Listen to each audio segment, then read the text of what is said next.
Hello, everyone, and welcome back to the podcast. I'd like to welcome my guest to the show today, Caleb Avery, who's the founder and CEO of Untitled.com. Hello, Caleb. How are you? And welcome to the show. I'm doing great, man. Really appreciate you having me on today, and excited to jump in. Yeah, very excited by a couple of conversations that we've had so far, but I'm excited to share more with the audience. If you would, before we dive in, if you could give our audience a little bit more information about your background and how you got to where you are today, I think that would be great.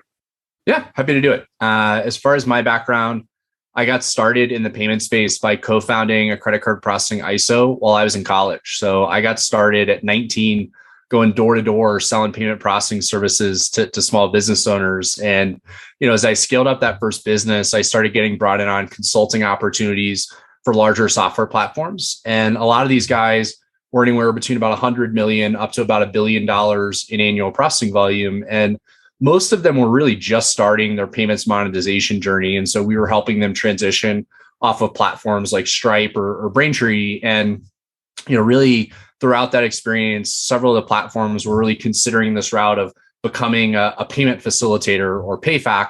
And the reality was that used to be about a 2-year multi-million-dollar process. And, as you can imagine, that wasn't all that appealing to, a lot of the companies that we were working with. And so the core concept behind Till, my new business, our offering we call PayFac-as-a-Service. And it's the idea that any software platform can come plug into our APIs and SDKs and get up and running in just a few weeks. Wow. That is super interesting. And I'm very interested to dive more into this topic.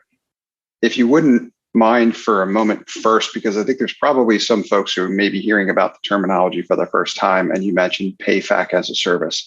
Can you give us a little bit more information about what that is, what the moving parts are, and how they all fit together? Yeah, certainly. So I think the first part of it is just the word PayFac. What does PayFac mean? And so, PayFac is short for payment facilitation.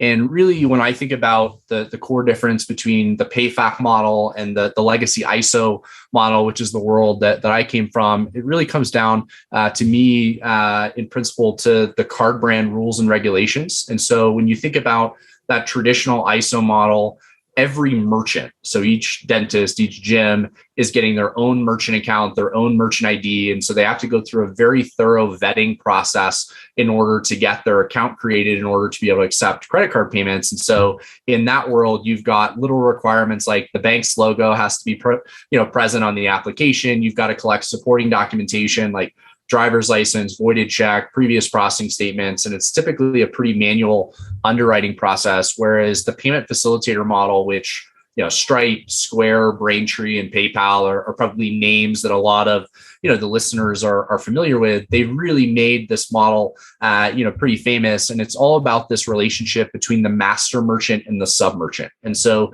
the payment facilitator traditionally goes through this very extensive vetting process with the banks, the acquirers, the card brands to get registered as a master merchant so that they can create this instant digital boarding experience for the sub merchants underneath them. And so, a lot of advantages to that payment facilitator model with that instant digital boarding process. The problem, though, historically has been that process to go become a PayFac and become, that master merchant. And the core concept behind PayFac-as-a-Service is really offering that instant digital boarding experience to our software partners without having to force each one of them down the regulatory and compliance process of becoming that registered PayFac yourself. And so you really get almost all of the benefits without really any of the hassle. That's awesome. It sounds like a much needed and significant evolutionary step in this process to turn something that was complicated, expensive, and time-consuming into a service, right? PayFac-as-a-Service, which is kind of what Tilt is. I'd be interested to hear you explain a little bit more detail as well, too. You started to kind of do that by sharing with us some examples. What was the life in the world look like for your customers before you guys existed? And then how is that different now? Yeah, certainly. So, when you think about you're a vertical software platform catering to, any vertical, dental, barbershops, gyms, golf courses, you name it.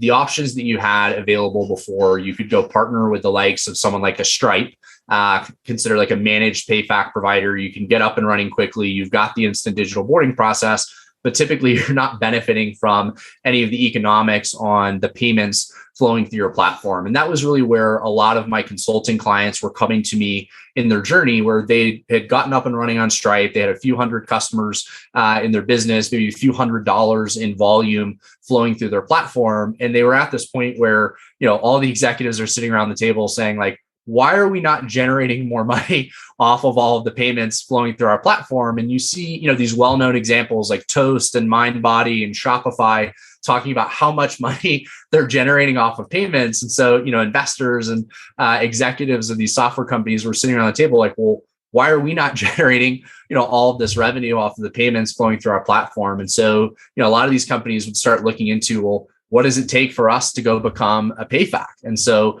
when you look at the prior process, before Tilled, you'd have to find technology partners. You'd have to go through typically about a 6-month integration. You'd have to hire a team of 2 to 5+ people, depending on the size of the organization, go through a lengthy contracting process, regulatory approval, typically an audit, PCI certification. I mean, you're talking just this laundry list of tasks. You're typically hiring a consultant, spending money on attorney's fees. Like the list goes on to what that world looked like before. And you compare that to, you come to Tilled, you plug into our APIs and SDKs, a couple week integration, no need for additional employees. You're not taking on any additional liability, and you're still getting the lion's share of the revenue on all of the transactions flowing through your platform. Sounds like a pretty attractive deal to me, for sure. There's a number of different birds with one stone here, which is super interesting. So you've given us a good idea in terms of what that process looked like before. What is if you had to give us like the tactical, the tangible, measurable elements of like how different this process is? I think I heard you say previously, multi-year, potential multi-million-dollar like expenses and time involved in the process previously versus now. What does it look like working with you guys? Yeah, so until today, no upfront costs. So that's a pretty big one. There's no fixed monthly cost either. Our entire business model is based upon a concept of a revenue share model. And when I talk about a revenue share model, we give a pass-through of our wholesale costs. We allow our software partners to set the price to their customers, and then we rev share that delta between that price that the customer is paying and then that wholesale cost of processing. And so it's really a true partnership model where we make money as our partners make money. I mentioned before, no need to hire additional employees because we're managing the underwriting, the KYC, the KYB, the chargebacks, the merchant support. We can really manage everything end to end, for our software partners. And then, from a technical integration perspective, you're talking a couple of weeks versus, 4 to 6, plus months. Plus, you're getting a lot of benefits on the technology side as well, where we've got a lot of modern set of features and functionality, omni-channel payments, webhooks, metadata, things that may not mean a lot to a lot of our listeners, but for those people that are searching for payment solutions, they're listening and nodding their head saying that's exactly, what we're looking for in a modern payment provider. Yeah, I've been part of that myself a couple of times back in the scary days when I was writing code, but always wanting more from the API or not wanting to be limited by the current state of the market and the tools that were available. This is an exciting evolutionary step in this process, giving a lot more liberation back to those folks that are handling payments, right? Now they have the choice, but they have the choice. And you've kind of lowered the barrier to entry for those folks that have that need, have that desire, which is, I imagine, offering them a tremendous amount of value. And I know we talked about that before. I want to talk to you a little bit more about what the kind of response has been from the market thus far and what your progress looks like. But before I get there, I want to hear you talk a little bit more about, I know you have a lot of experience in payments, but how did you go about essentially kind of identifying this problem and then choosing this one to solve?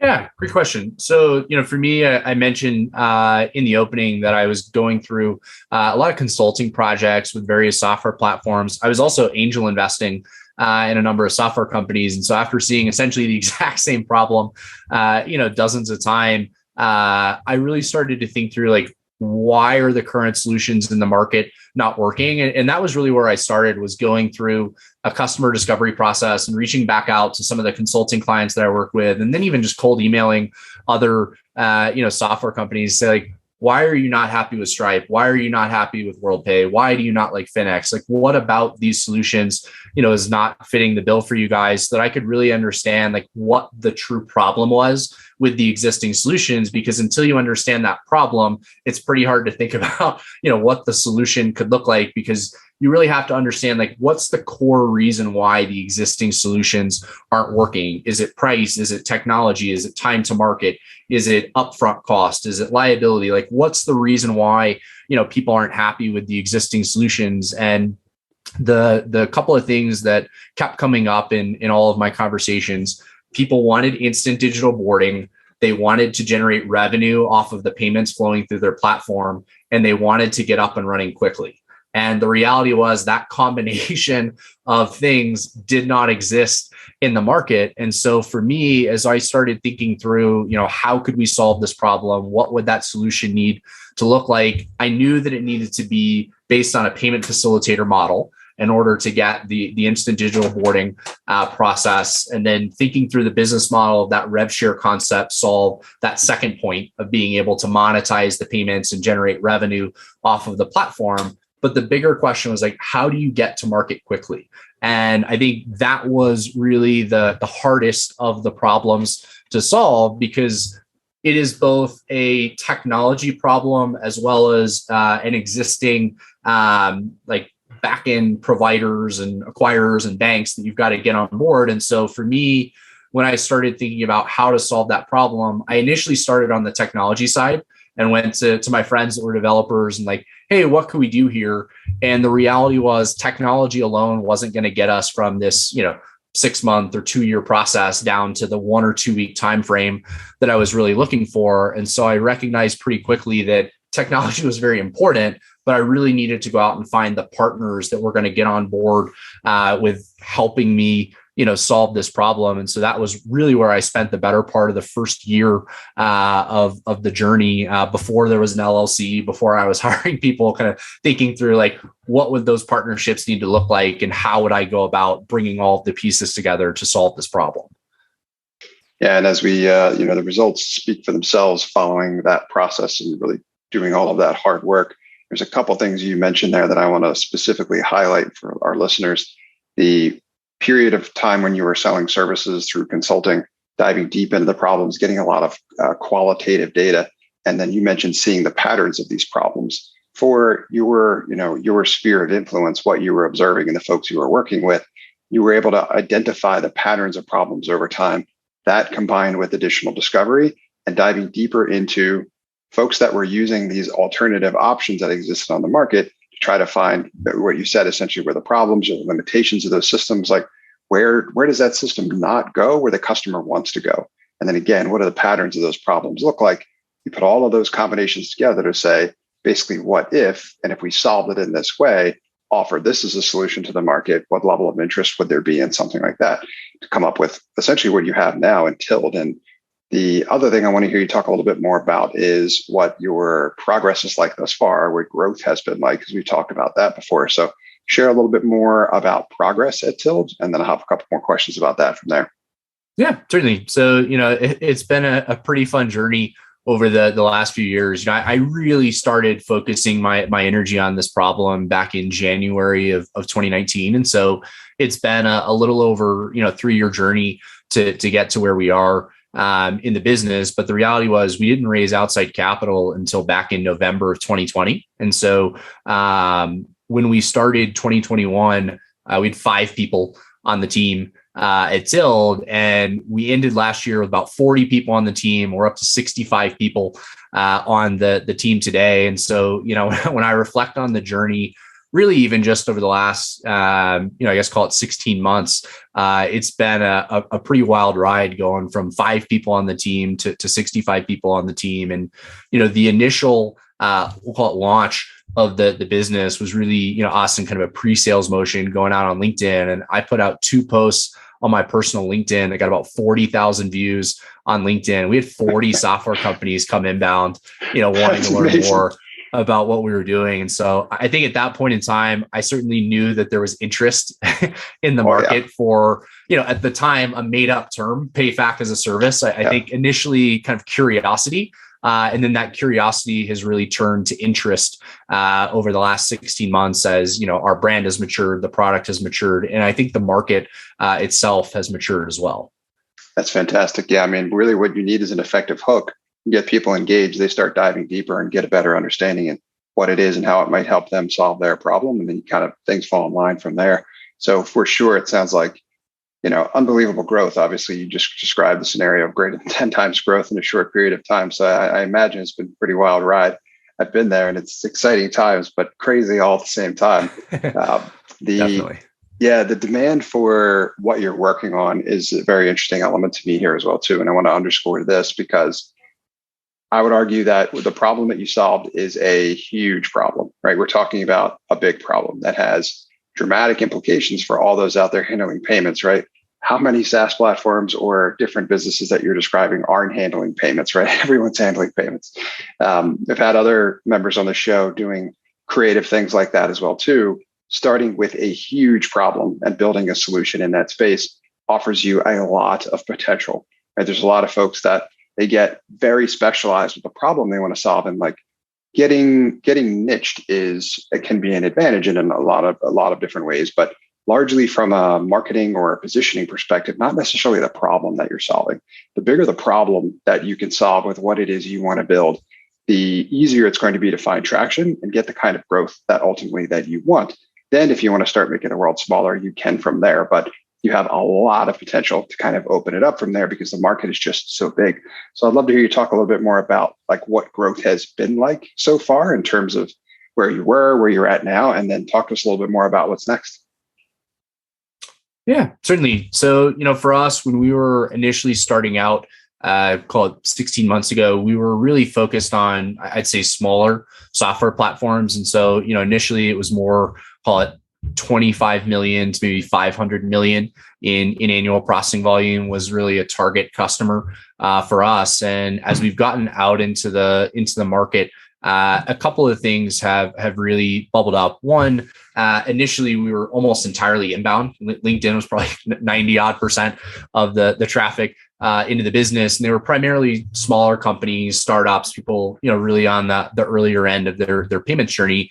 But as we've progressed with our product offering and started to scale up our business and our platform, there have been a couple of things that have started to happen. One, we've started to see interest from larger platforms. And so now we would say our kind of sweet spot is about 50 million to 2 billion in annual processing volume. Now we do have startups that we work with, and we've got enterprise organizations that are north, that $2 billion milestone. But the core for us is this, mid-market 50 million to 2 billion in annual processing volume. We've also started to get a pretty sizable number of reseller and referral partners that we're working with. And so, when you think about the gap in the market, there was not only a gap for the software companies themselves looking for, payment technology solutions. There were also thousands of these reseller partners and agents and ISOs and payments consultants that were out there selling suboptimal solutions, which was really where I entered the market from as a consultant, going out there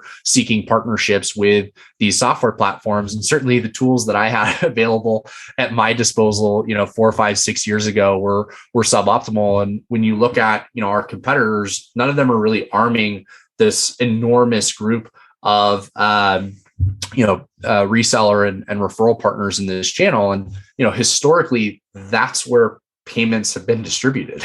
When you look at, the True. last 10, 20 years of payments, like agents and ISOs have been a huge part of that distribution model for the legacy processors. And for me, I think one of the unique perspectives that I brought to the kind of ISV and software-led side of the business was that there is interest from, these more traditional ISOs and agents in bringing, technology solutions to ISVs and not just going door to door, to salons and liquor stores. And so we've really unlocked that reseller channel, as well as, the tremendous opportunity with, direct software platforms. And I think that combination has been really powerful for us from a go-to-market perspective, because right now we've got all of 3 people on our sales team, not including myself. And so we don't have the resources to go out and, kick down every door of every software platform to get the word out there about what we're doing. But with dozens of referral partners that have,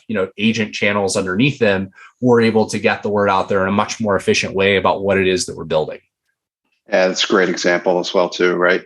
Is after you need traction in one area. You get traction in one area, that helps you validate value proposition, product market fit, a number of different things that is still relatively ambiguous early on. As you start to get positive feedback about the value that your product or service is delivering, that becomes more interesting in terms of where you can kind of grow from there. This is an element that people have a lot of questions about as well, too, in terms of like, how do I go upstream or downstream, or how do I move up, right? Like a lot of folks want to work with larger, more well-established organizations that have bigger problems, larger budgets, right? The problems they have at those levels sometimes are even another level of significant. And it sounds like you've been able to do that with Tilt thus far. So I'd love to hear you talk a little bit more about that in terms of, were you always thinking you would move upstream? Did you start smaller because it was going to be easier to gain traction? Like, what was the strategy like there? And how did you figure out where you wanted to kind of zero in that $50 million to $2 billion in revenue range? Yeah, certainly. So I think for us, when we started out originally, the product was a better fit for earlier stage companies. And so from what does it take to sell up market? I think there's product changes, there's legal changes, there's process changes, there's knowledge changes. Like, there's a lot that has to happen to go from selling to a startup to going. And now, we've got public companies, that we're working with. Like, those are very different things. And so for us, from a product perspective, you've got to get much more advanced on your reporting and reconciliation and dashboards and analytics. And so the expectation is certainly much higher working with enterprise customers. They've also got a lot more security concerns. When you're working with the 3-man startup, they're not asking you about your security policies and, wanting to really, dive under the hood. Whereas, you're working with a public company and they're like, okay, we need to see your, PCI level 1, ROC or your AOC, and send me this security policy. And you go through this questionnaire, and all of a sudden, your security guy is spending 2 weeks filling out, a security questionnaire. And like, if you as an organization don't have the right answers to all of those questions, like, your chances of winning business, at that enterprise level are pretty slim. It's also a bit of a different process. And so, if your sales team is used to, hey, we've got a 2 or 3 week close process, well, that's not going to be the case when you're going and working with, multi-billion-dollar companies where there's layers of, approval, and you've got to go through 17 phone calls, and it's a 6-month process. And then even just from like a legal contracting perspective, like the contract that you start with for, Mr. Startup is going to be a very different contract than, the expectation of the enterprise partner. And so I think it takes a really coordinated and like intentional approach to move up market, where you've got to think about, what are the needs of these customers? How do we solve them? And do they have different concerns with the counterparties that they're doing business with? And some of that is funding. And so just the nature of the fact that we've now raised multiple rounds of funding, we've got a more substantial balance sheet, we've got a larger team, we've now got the capacity to serve these enterprise customers in a way where, when we had a $2 million seed round and we were 5 people, the public companies don't want to talk to you. But now, we've raised almost $30 million in capital. We've got 65 people on the team. We've got, an established customer base. As a company, we're just in a different position in the market to be able to serve these guys and them get comfortable doing business, with us as a counterparty. Well said. And that story and the way you described it is what I talk a lot about with folks I work with in terms of trying to figure out how to put all of those pieces together and in the right order to raise the probability of having success at that level. And it's difficult to go from 0 to enterprise or working with some of these larger institutions till you have all those pieces in place and that track record of success. You need to have a certain level of performance. You got to be able to check every box. You got to be able to sustain those long sales cycles, right? Have all those components in place in order to even have the opportunity to vet your value proposition at a level like that.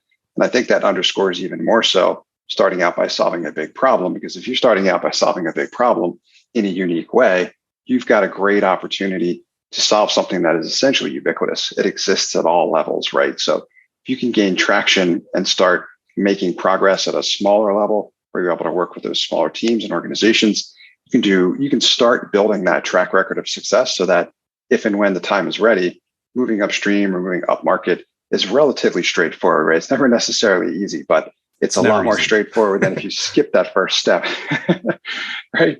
That makes it makes a lot more, raises the probability significantly that will go well. Certainly. That's impressive. Super exciting. Last question I would have for you before I get into a few and we kind of tie up this episode is, what is some of the best advice you'd have for someone listening in to you tell the Tilled story in terms of like where you were and where you're at now? What's the best guidance you have for other entrepreneurs, founders, and CEOs? Yeah, great question.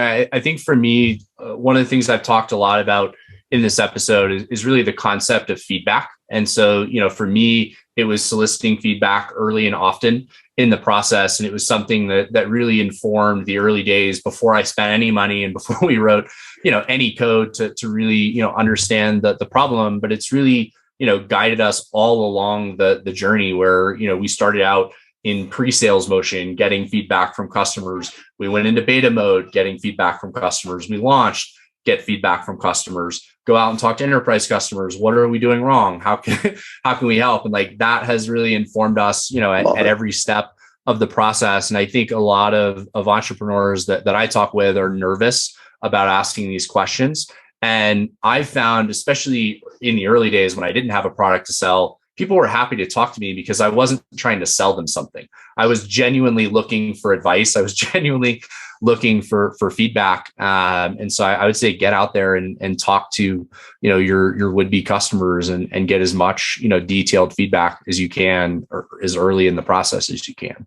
Such great advice, right? The way I've heard that summarized is don't fall in love with the solution, fall in love with the problem.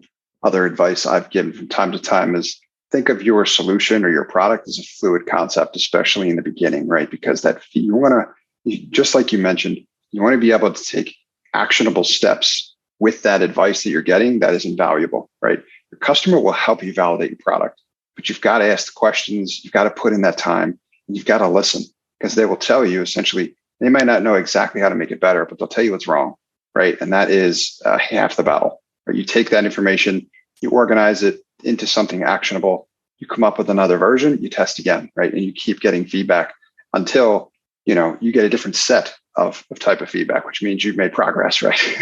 Never going to be perfect, but that's kind of the idea. You're learning. Continuously make it better. Exactly.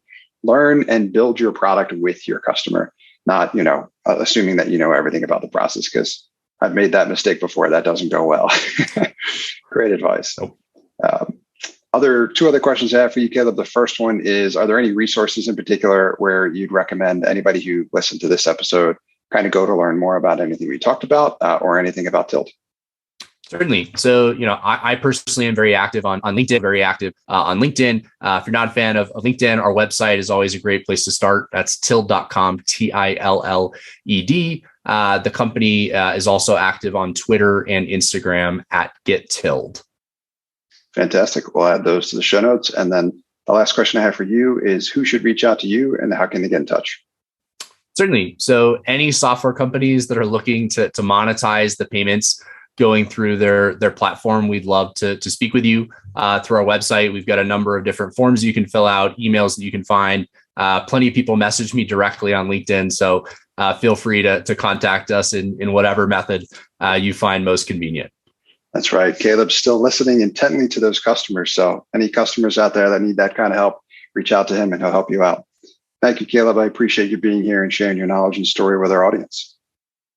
Awesome, Sean. Thanks so much for having me on today. I really appreciate it. Thanks for listening to this episode of Product Launch. I hope you got value out of it. I like to feature product people on my podcast because that's who I love to help. I'm a product strategist and I can help you scale your business and grow your profit through a product. If you'd like to learn more about how I can help you, email me at sean@nextstep.io. That's Sean, SEAN, at nextstep, NXTSTEP.io. Or visit my website at nextstep.io. That's NXTSTEP.io.